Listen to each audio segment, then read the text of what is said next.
The final ratio that we're going to look at here is called working capital requirements.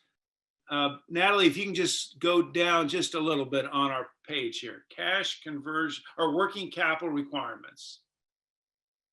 Working capital requirements we calculate by taking our cash conversion cycle, CCC, times our average daily sales. In this case, 25.7 times 2,083. Natalie, if you could just go down a little bit on this page. There we go. Thank you. No, not too far. A little back up, back up. There we go. Perfect. There we go. So working capital requirements, our cash conversion cycle, 25.7 times our average daily sales, 2,083. We get working capital requirements, 53,533. So what does that number tell me? Well, question that I get quite often from clients as they're thinking about their financials is, how much cash do I need to have ready access to? Ready access means like within 48 hours, how much cash can I get my hands on within the business? Working capital requirement. And so what this tells me for this company is that within about 48 hours, I could get my hands on a little over $50,000. A little over $50,000. So my goal would be, I'd like this number to be as high as possible because I'd like to, in a cash crunch, to know how much cash can I get my hands on. In this case, again, a little over $50,000.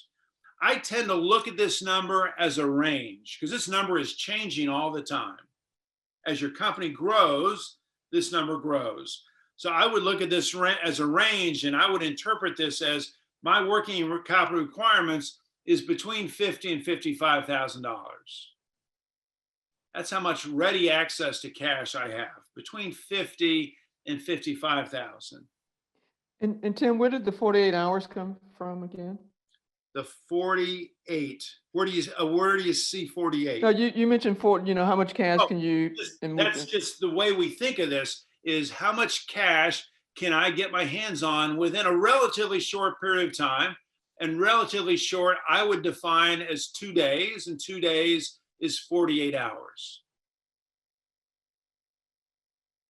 Now the challenge with how does that differ from like a quick liquidity or something? Well, it similar in that we look at liquidity to say, okay, how liquid is my company? What's my current ratio? What's my quick ratio?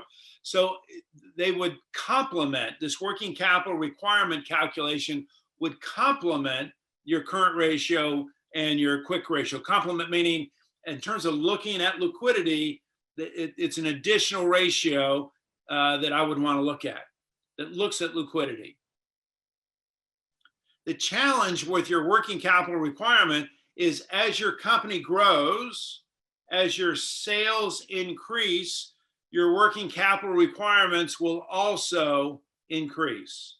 So while today the number may be 53,533, if your sales are going up, next month that number is going to be slightly higher.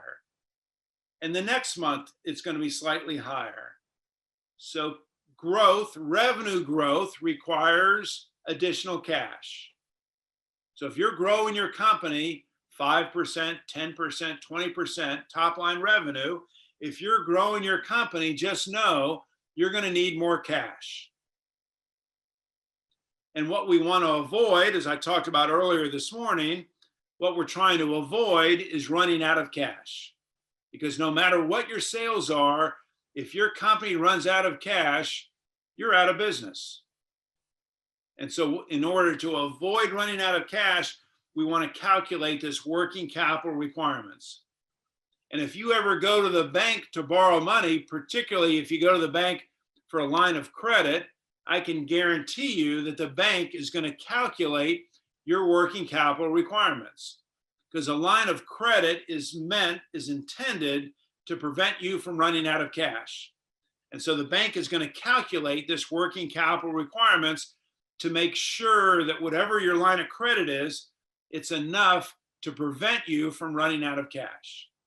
So if a bank was looking at this ratio and saw your working capital requirements 53,533, more than likely they would look to give you a line of credit of probably $75,000 to $100,000, because they want to see you grow into your line of credit, not grow out of your line of credit. Too often we see small businesses, they don't borrow enough on their line of credit and they grow out of that line of credit. They need more cash.